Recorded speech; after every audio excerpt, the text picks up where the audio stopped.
partage quand on est dans la joie, c'est plus simple pour nous de partager. Et quand on connaît la joie, on ne peut que la partager.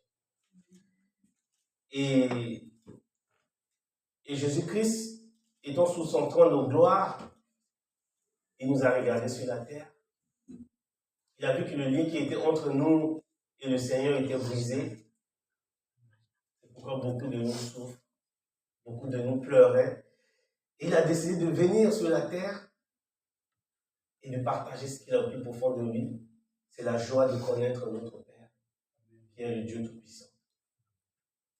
Et connaître Dieu Tout-Puissant, ça nous ouvre la porte. Connaître Dieu Tout-Puissant, ça nous donne le sourire. Et ce matin, j'ai aimé un passage que j'ai lu dans Acte 3, au verset 6, où Pierre, Acte 3, à partir de verset 1 à 6, où nous allons voir l'histoire d'un homme qui ne connaît pas la joie. Si quelqu'un a trouvé Acte 3, le verset 1. Amen. Notre sœur peut nous le lire. Acte 3, verset 1. Et ils sont d'un point boiteux.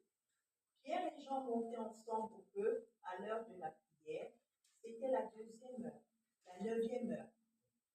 Acte 2, non, verset 2.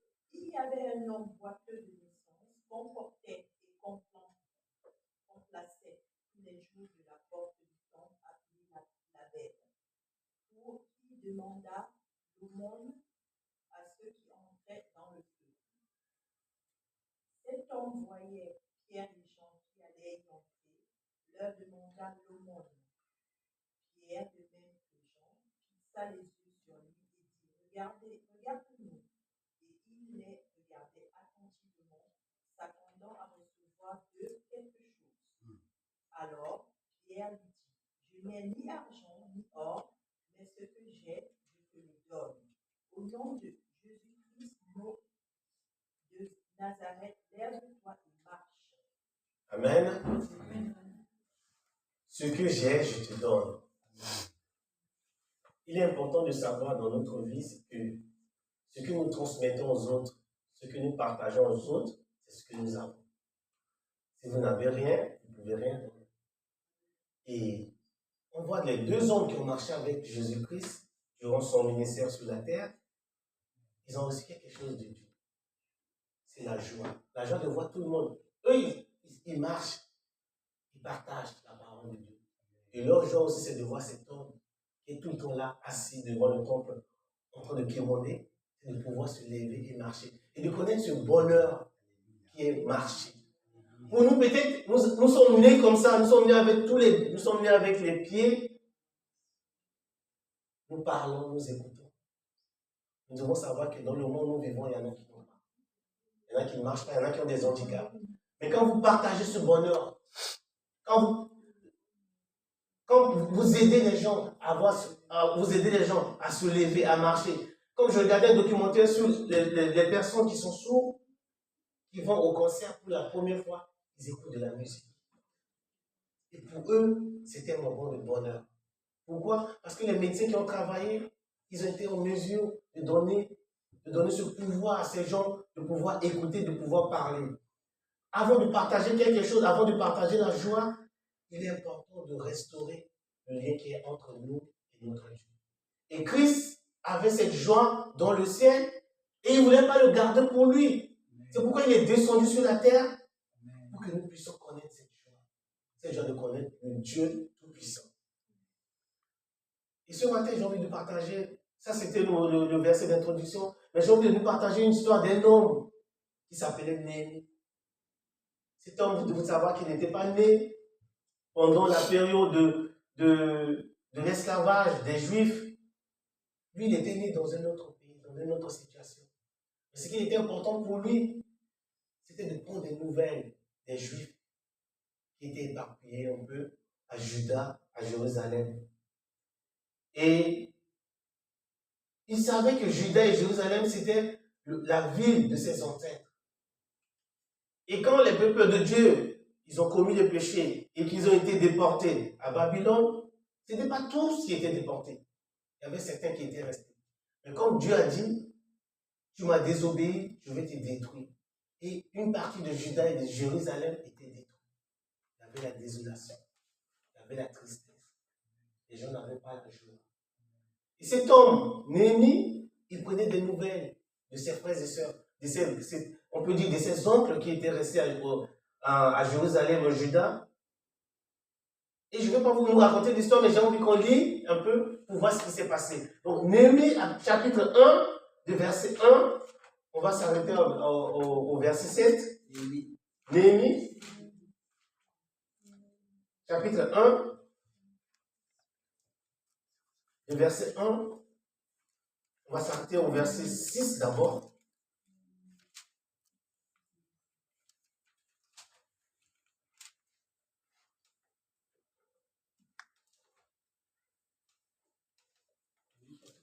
Néhémie chapitre 1, verset 1 à 6. On va s'arrêter à 6 au début de notre message.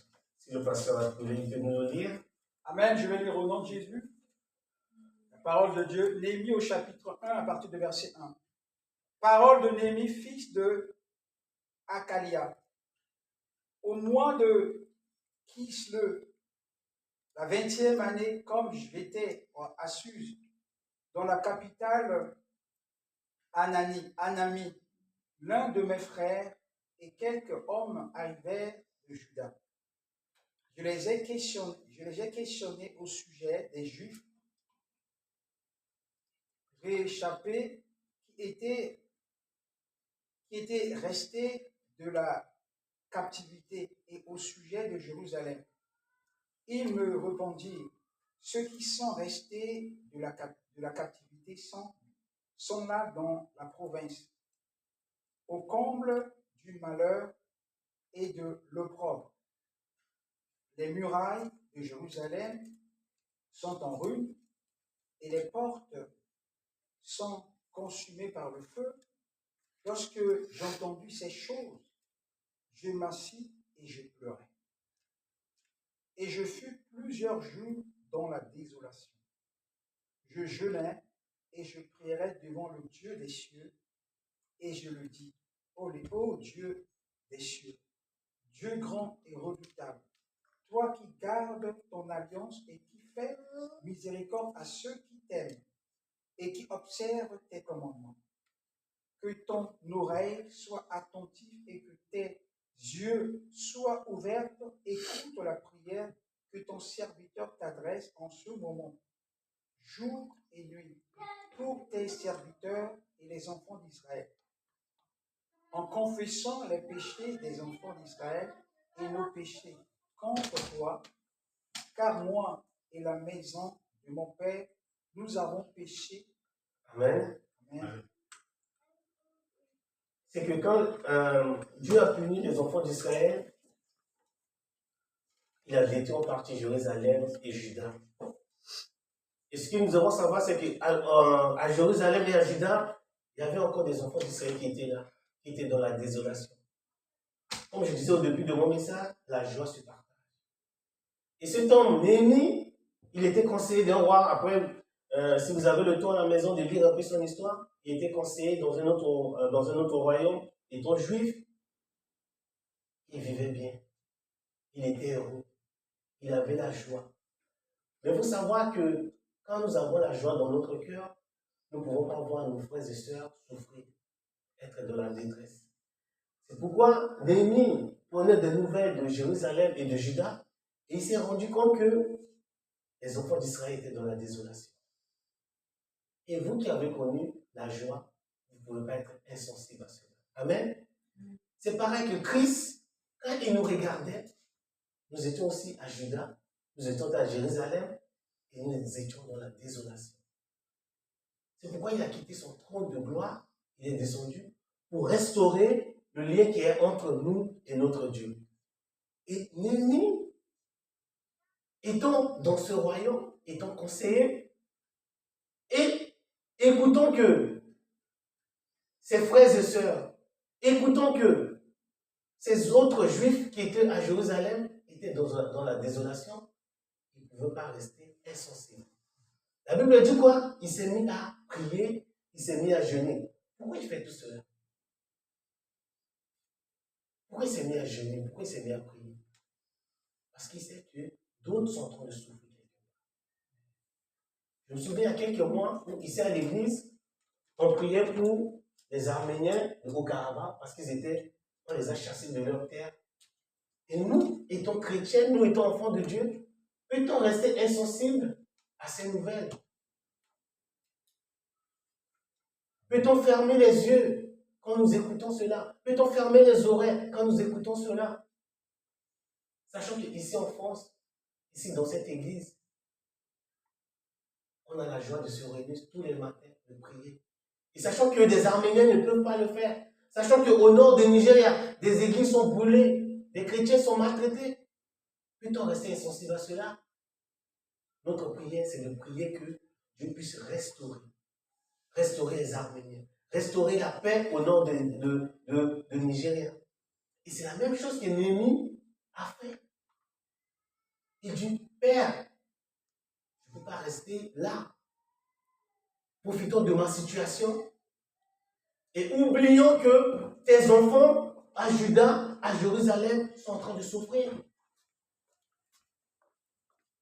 C'est pourquoi il s'est mis quoi? Il s'est mis à prier, à jeûner, dans le but de pouvoir restaurer Jérusalem, de pouvoir restaurer Juda.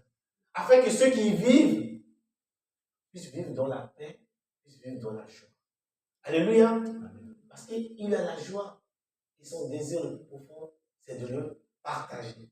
Et partager à ses frères et sœurs qui sont à Juda, ses frères et sœurs qui sont à Jérusalem. Et au verset, il y a une grande histoire, il y a beaucoup de choses qui se sont passées entre le chapitre 1 et le chapitre 2. Mais je vous laisse la curiosité d'aller découvrir. Au chapitre 2, est-ce qu'on peut lire Néhémie au chapitre 2 à partir du verset 2? La Bible dit quoi? Une fois que Néhémie a prié, a jeûné, ce qui est le plus profond de lui, c'est d'aller à Jérusalem, d'aller à Juda et de pouvoir reconstruire, de pouvoir restaurer. Restaurer, c'est quoi? C'est de remettre, remise en état. Ça veut dire que quelque chose a été détruit et nous, ce qu'on veut, c'est de reconstruire, de donner une nouvelle valeur, de donner de nouvelles pierres, de nouveaux murs, afin que ça retrouve son état, afin que ça puisse retrouver son état d'avant. Quand Dieu nous a créés dans le jardin d'Éden, il y avait un lien parfait entre nous. Et quand nous avons péché, ce lien a été brisé. Et Christ est venu pour pouvoir restaurer le lien entre nous et le Père. Néhémie au chapitre 2, à partir de verset 1, la Bible nous dit, au mois de Nissan, la 20e année du roi Artaxerxès, comme le vin était devant lui, je pris le vin et je l'offris au roi.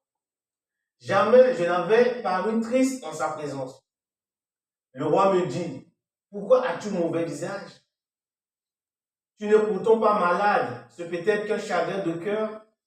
Je fus saisi d'une grande crainte et je répondis au roi, que le roi vive éternellement. Comment n'aurais-je pas pu avoir mauvais visage lorsque la ville où sont les sépulcres de mes pères est détruite et que ses portes sont consumées par le feu? Et le roi me dit, que demandes-tu? Je priai le Dieu des cieux et je répondis au roi, si le roi le trouve bon et si son serviteur lui est agréable, envoie-moi en Juda vers la ville des sépulcres de mes pères pour que je la rebâtisse. Le roi auprès duquel la reine était assise me dit alors, combien ton voyage durera-t-il et quand seras-tu de retour? Il faut voir que là, quand Néhémie a prié et que Néhémie a jeûné, il a déjà confié la mission dans son cœur à Dieu. Il a dit, mon Dieu, j'ai envie de faire quelque chose. Mais avant de pouvoir restaurer, avant de pouvoir rétablir la ville de Juda, il devait déjà le demander à Dieu. Parce que nous ne pouvons pas aller restaurer quelque chose, étant enfant de Dieu, sans demander la permission à notre Père, à notre Dieu. Et c'est ce que Néhémie a fait. Quoi que nous voulons faire dans notre vie, quoi que nous voulons entreprendre, il est très important d'abord de nous confier à Dieu. Amen. De demander la main de Dieu, de demander l'autorisation. C'est en ce moment-là que Dieu va nous donner la force.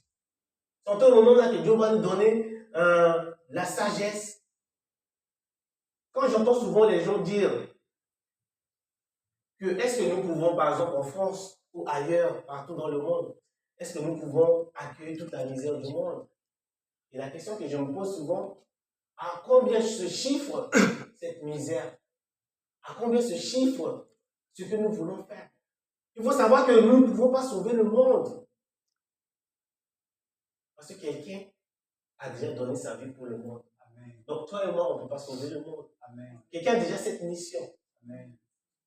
Mais toi, qu'est-ce que tu peux faire? C'est juste ça. Si tu peux sauver, si tu peux apporter une pierre, si tu peux apporter une brique, c'est déjà largement suffisant pour bâtir quelque chose, pour bâtir le monde. Toi, tu amènes juste ta pierre et Dieu construira le monde. Alléluia. Et Christ sauvera. Parce que Christ a donné sa vie. Toi et moi, on ne pourra pas sauver le monde. Parce que, même si aujourd'hui, imaginons, Dieu te donne une feuille vierge. Dieu te dit, quel montant tu veux pour pouvoir reconstruire le monde.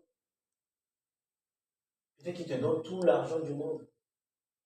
Mais tu n'auras pas l'énergie pour construire le monde. Tu n'auras pas la sagesse pour reconstruire le monde.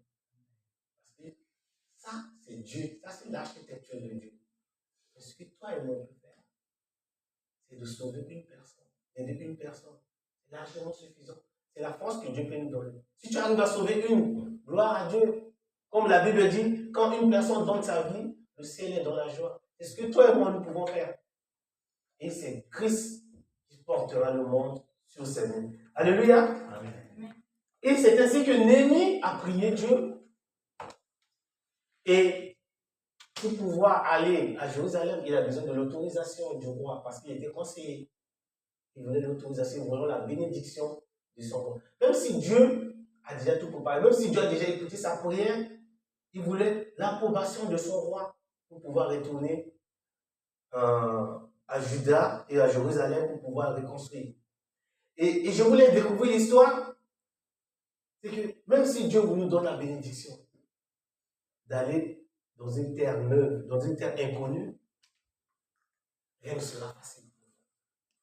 Rien ne sera simple pour nous. Et Néhémie, quand il a décidé d'aller reconstruire parce qu'il veut partager la joie au peuple de Dieu qui sont restés à Juda, qui sont restés à Jérusalem. Et il a fait de ça sa mission, il est parti. La Bible dit que si vous lisez après la suite de l'histoire, il a réussi à rebâtir. Il a réussi à donner une nouvelle vie. Il a réussi à restaurer Jérusalem. Il a réussi à restaurer Juda. Mais quand il est arrivé, quand il a commencé à travailler, les gens sont venus lui donner coup de main. Parce qu'il a commencé quelque chose. Et les gens l'ont vu. Et les gens qui étaient là dans la désolation, ils ont vu la joie de Néhémie. Ils ont vu la joie que Néhémie a de venir les voir dans l'état où ils se trouvaient. Les gens de Juda étaient dans la désolation, dans la tristesse. Mais quand ils ont vu Néhémie en train de bâtir leur terre, en train de bâtir la porte de Jérusalem, ils se sont mis à travailler avec eux. Et ils ont restauré Jérusalem. Ils ont restauré Juda. Et les gens ont retrouvé la joie. Les gens ont retrouvé la joie. Les gens ont retrouvé le sourire. Vu que Néhémie a amené le sourire, comme vous voyez sur certaines publicités, souvent des grands magasins, on dit quoi? Le sourire, c'est contagieux. Quand vous souriez, ceux qui sont à côté de vous se mettent à sourire, se mettent à rigoler. Et c'était ça le plus important pour Néhémie. C'était de partager cette joie.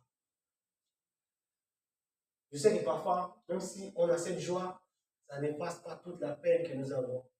Ça ne passe pas toute la tristesse que nous avons. Mais le fait de savoir que Dieu est avec nous, malgré la tristesse, il nous donne cette joie. Cette joie de partager. Ce sourire de partager. Afin de restaurer quelque chose dans la vie de quelqu'un. C'est c'était la mission qu'il Néhémie a donnée. Il était arrivé à Jérusalem, il y avait la tristesse, il y avait la désolation. Et il a décidé de restaurer cela. Et en restaurant Jérusalem, les gens ont retrouvé la joie, les gens ont retrouvé la vie. Et ce matin, ce que nous pouvons faire, nous, enfants de Dieu, c'est d'essayer de partager la joie que Dieu nous donne. Je sais que ce n'est pas facile pour beaucoup de nous. Je sais que ce n'est pas facile pour nous. Quand nous savons que, comme certains le disent, on vit dans un monde qui est chaotique. On vit dans un monde qui est compliqué. On vit dans un monde qui est triste. Il faut savoir que Jésus nous a donné la joie. Et cette joie, essayons de partager. Quand nous partons en évangélisation, c'est une joie que nous sommes en train de partager. Nous voulons que ceux qui n'ont pas encore rencontré Dieu, ou ceux où le lien est brisé, de pouvoir retrouver ce lien. Et à travers l'évangélisation, nous restaurons. À travers nos prières ce matin, nous sommes en train de restaurer des vies. Néhémie étant dans son royaume, il a prié pour restaurer, pour rebâtir, pour reconstruire Jérusalem. Et avec l'aide de Dieu, il a réussi. Christ étant dans son trône de gloire, il a vu notre misère, il a vu notre tristesse. C'est pourquoi il est descendu sur la terre pour pouvoir restaurer le lien qui était brisé. Et si toi et moi nous sommes là ce matin, parce que ce lien a été restauré. Et Néhémie a restauré ce lien aussi à Jérusalem. Il a restauré aussi ce lien à Juda, afin que les gens puissent retrouver la joie, retrouver la vie. Connaître Dieu, c'est connaître la joie. Connaître Christ, c'est connaître la joie. Parce qu'il dit quoi? Allez partager la bonne nouvelle. La bonne nouvelle, c'est quoi? La joie de Dieu. Que Dieu nous aide ce matin encore à avoir cette force de partager la joie que nous avons de le connaître. À partager la joie que nous avons de l'avoir connu. Jérusalem connaissait Dieu. Ils n'avaient pas la force de se lien. Il a fallu que quelqu'un vienne de loin pour pouvoir restaurer ce lien à Jérusalem. Peut-être autour de toi, les gens entendent parler de Dieu, mais ils n'arrivent pas à reconstruire ce lien. Peut-être toi, ce matin, tu es comme Néhémie. Et comme Christ a dit, allez et partagez la bonne nouvelle. Que le Seigneur nous bénisse ce matin pour sa parole. Est-ce qu'on peut pas acclamer cette belle parole ce matin? Non, votre acclamation, ça.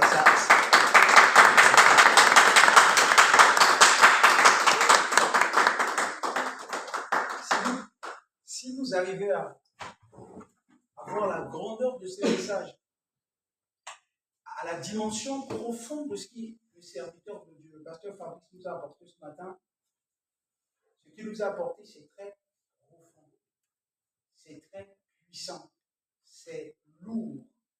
Moi, je suis assis ici, je dis, mais quelle révélation, quel message profond qui a secoué mes entrailles. Il était en train d'amener son message d'une façon tranquille. Et si vous allez lire Actes au chapitre 3, comme a dit le serviteur de Dieu, ce boiteux, il n'y avait pas la joie. Mais Pierre était venu lui donner la joie. La Bible dit, quand vous allez lire Acte 3, la Bible dit que le boiteux, quand il était guéri, il a rentré dans le temple, il a commencé à, comme on dit en portugais, et il commençait à poula.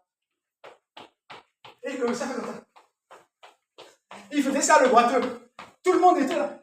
C'est pour ce gars qui est devant la porte, bien sûr, parce que le pied, depuis quand il était gamin, il n'a jamais fait ça. Et là, la joie a pénétré en lui, et spontanément, il commençait à faire quoi?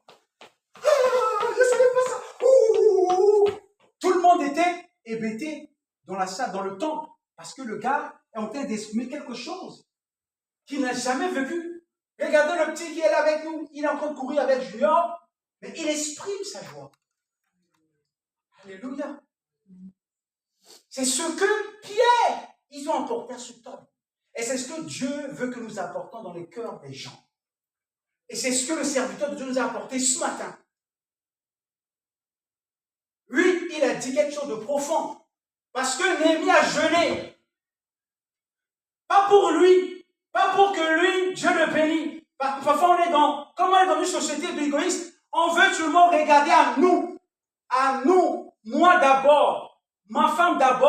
Mes enfants d'abord, ma maison d'abord, que les autres. Mais là, le serviteur de Dieu, pasteur Fabrice, est en train de nous dire que Néhémie ne pensait pas à lui, mais à son peuple d'abord. Amen. Et je bénis ceux-là qui étaient là ce dimanche, vendredi soir. Est-ce que c'est moi qui ai dit la parole par Fabrice de prêcher ça? Non. Ceux qui étaient là le vendredi, qui ont prié. Qui était là la veillée? Ah. Vous avez vu ce que vous avez fait? Le pasteur vous a dit tout ça. Vous êtes bénis. Vous avez apporté quelque chose de positif. C'est ce que le pasteur a dit ce matin. Les gens ont besoin de la joie. Et vous savez que la joie, ça amène le bien-être à quelqu'un. Quand quelqu'un est joyeux, quelqu'un est heureux, son corps, son âme est en paix. Et il fait quoi? Il est bien, il dort bien. Il peut accueillir les gens avec joie. Aujourd'hui, on vit dans des milieux où les gens sont aigris. Ils sont irrités, amers, violents. Parce que leur âme, il n'y a pas la joie. Est-ce qu'on peut encore acclamer cette prédication ce matin?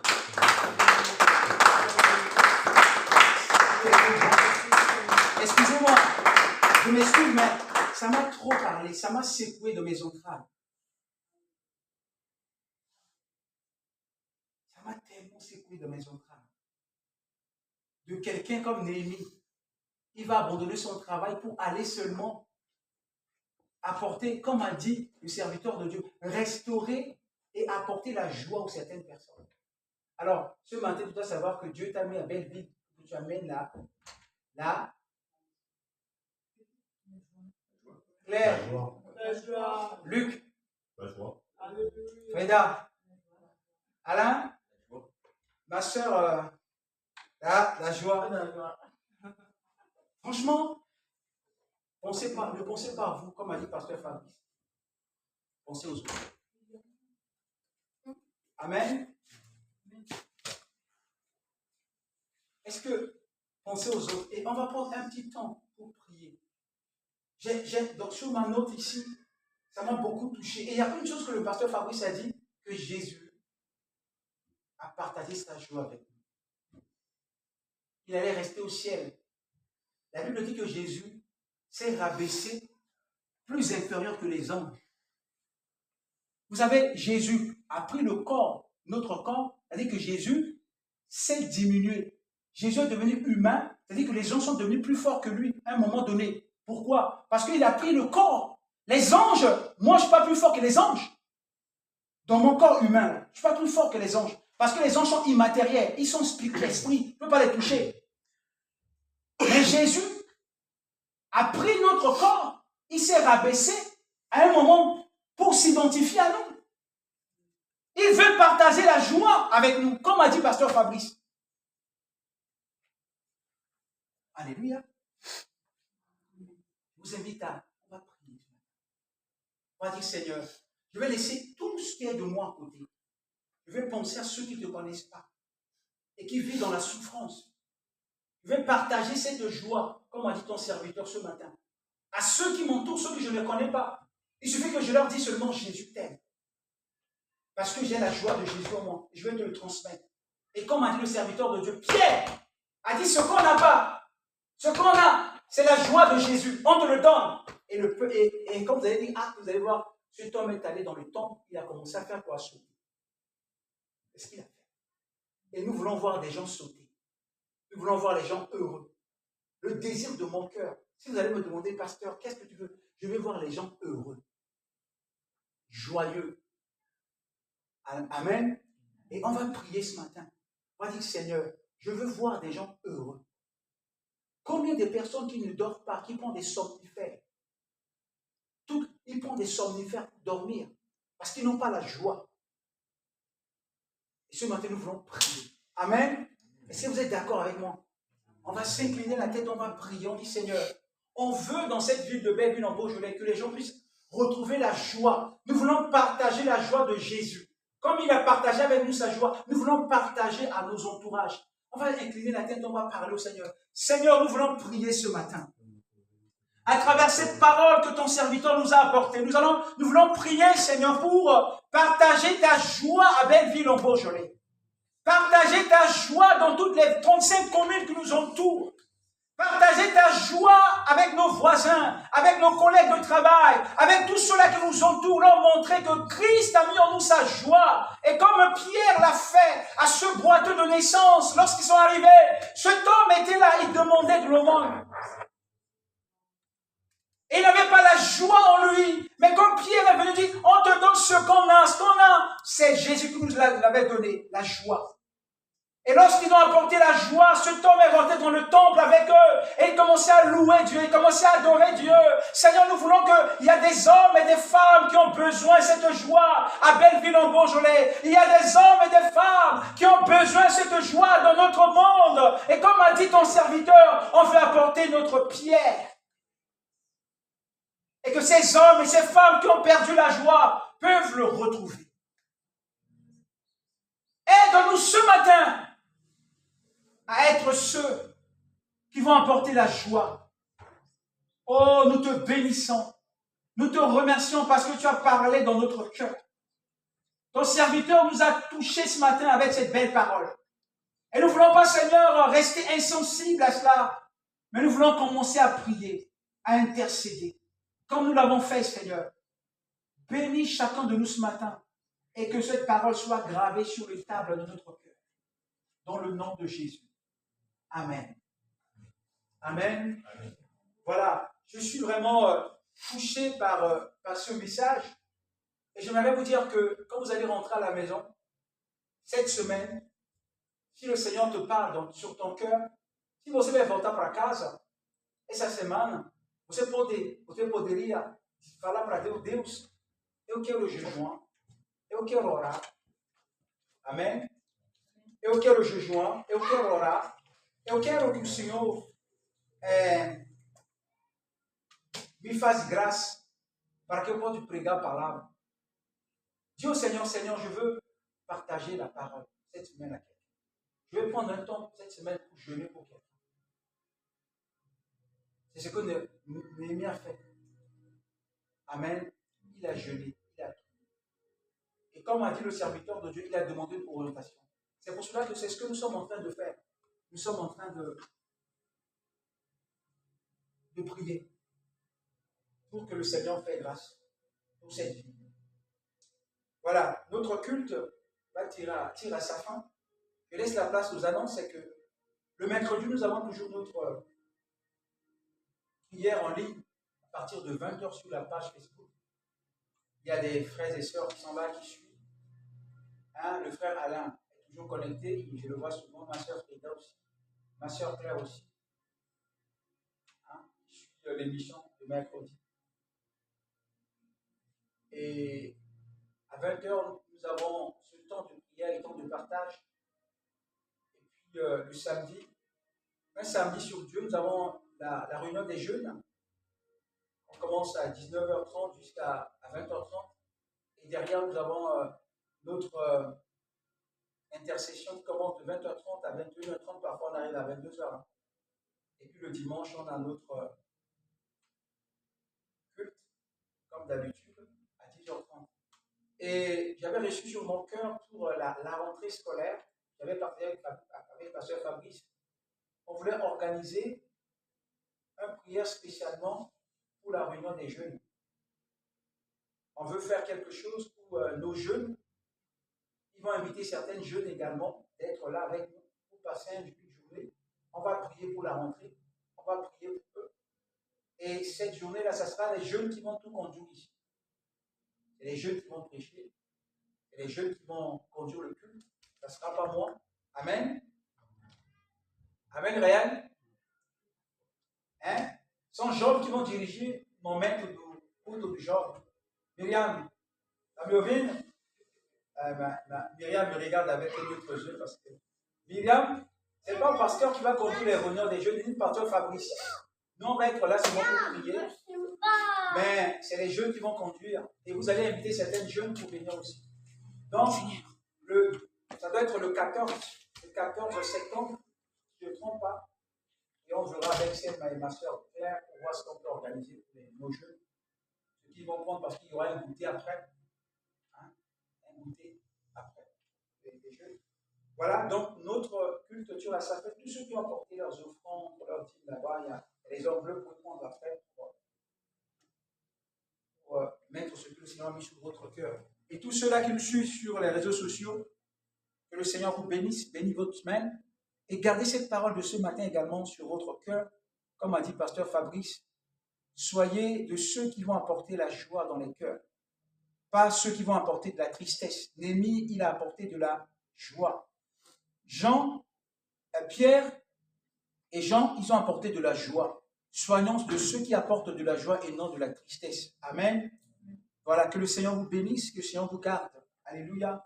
Et qu'on se dit à la semaine prochaine, hein, à mercredi à partir de 20h. Que Dieu vous bénisse et que Dieu vous garde. Si vous avez vos offrandes également, pensez à aller sur YouTube de l'église. Il y a le numéro de compte de l'église là-bas. Vous pouvez mettre ce que le Seigneur a mis sur votre cœur. Que le Seigneur vous bénisse. On vous souhaite une excellente dimanche. Que Dieu vous bénisse. Voilà. On a déjà éteint le